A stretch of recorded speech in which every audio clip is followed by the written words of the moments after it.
कभी सोचा है कि कुछ लोग इतने इतने ज्यादा अमीर कैसे बन जाते हैं? क्या ये सिर्फ उनकी स्मार्टनेस और मेहनत का कमाल है, या फिर कहानी में कोई और भी ट्विस्ट है? तो आज हम इसी सवाल की तह तक जाएंगे और इसके दोनों पहलुओं को समझेंगे। तो असल में लड़ाई इन दो आइडियाज के बीच है। एक तरफ है सोची समझी स्ट्रैटेजी और ब्रिलियंट फैसले, और दूसरी तरफ है बस किस्मत का खेल। कौन जीतता है? चलिए एक नजर डालते हैं कि आज हम क्या क्या देखने वाले हैं। सबसे पहले हम अरबपतियों के तौर तरीकों को समझेंगे, फिर हम देखेंगे कि किस्मत का रोल कितना बड़ा है, उसके बाद इन दोनों को आमने सामने रख कर देखेंगे, और आखिर में सबसे जरूरी बात, एक आम निवेशक के लिए इसमें क्या सबक छिपा है।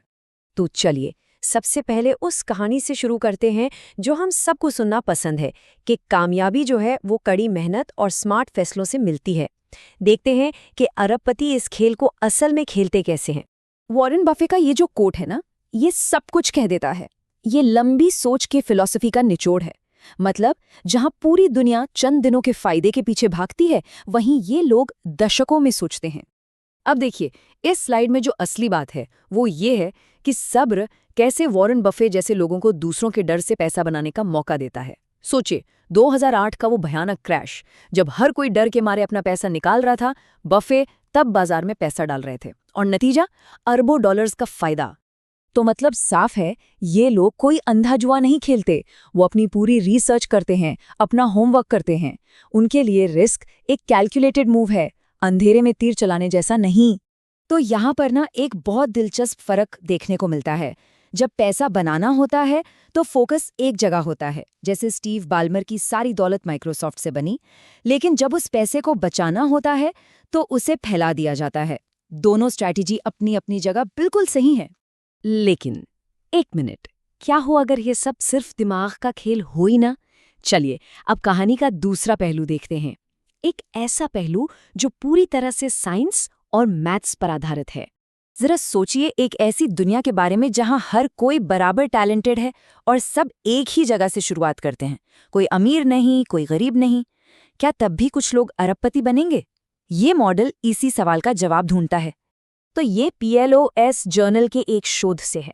यहाँ पर गेम के नियम बहुत सिंपल हैं, सब बराबर हैं, किसी के पास कोई एक्स्ट्रा एडवांटेज नहीं। हर निवेश का रिजल्ट बस एक सिक्का उछालने जैसा है, पूरी तरह से रैंडम। और ये ग्राफ ये दिखाता है कि इसका नतीजा क्या होता है। कमाल की बात यह है कि सिर्फ और सिर्फ किस्मत के दम पर कुछ लोग बहुत अमीर हो जाते हैं और बाकी सब बहुत पीछे रह जाते हैं। ये कंपाउंडिंग का जादू है, लेकिन यहाँ ये जादू किस्मत चला रही है, स्किल नहीं। और यही इस मॉडल का सबसे चौंकाने वाला नतीजा है। अगर इसे लंबे समय तक चलने दिया जाए तो आखिर में लगभग सारी दौलत कुछ गिने चुने लकी लोगों के हाथ में आ जाती है। सोचिए, बिना किसी स्किल के, सिर्फ संयोग के दम पर। तो सवाल उठता है, सच क्या है, दिमाग या किस्मत? हो सकता है असल जवाब कहीं बीच में हो। चलिए इन दोनों दुनियाओं को एक साथ लाकर देखते हैं। देखिए, एक तरफ है अरबपति जो बहुत सोच समझकर नपातोला रिस्क लेते हैं, जहां जीतने की उम्मीद हारने के डर से कहीं ज्यादा होती है। और दूसरी तरफ है हमारा मॉडल जो कहता है कि ये सब बस किस्मत की लकीरों का खेल है। तो शायद असली खेल यही है। अरबपति लोग जानते हैं कि किस्मत के इस खेल को अपने हक में कैसे मोड़ना है।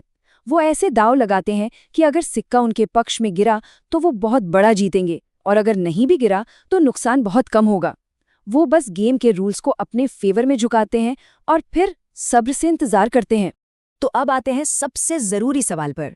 इन सब बड़ी बड़ी बातों से एक आम निवेशक क्या सीख सकता है? इन सिद्धांतों को अपनी जिंदगी में कैसे इस्तेमाल किया जा सकता है? पहला सबक, सब्र। क्यों? क्योंकि ये आपको गेम में बनाए रखता है ताकि कंपाउंडिंग और अच्छी किस्मत दोनों अपना काम कर सकें। दूसरा, हमेशा कुछ कैश साइड में रखें। ये आपको तब ताकत देता है जब मार्केट गिरता है और बाकी सब घबरा रहे होते हैं। और तीसरा, और सबसे जरूरी, सिर्फ उसी चीज में पैसा लगाएं जिसे अच्छी तरह समझते हैं। ज्ञान जो है वो बुरी किस्मत के खिलाफ सबसे बड़ा हथियार है। तो निचोड़ क्या है?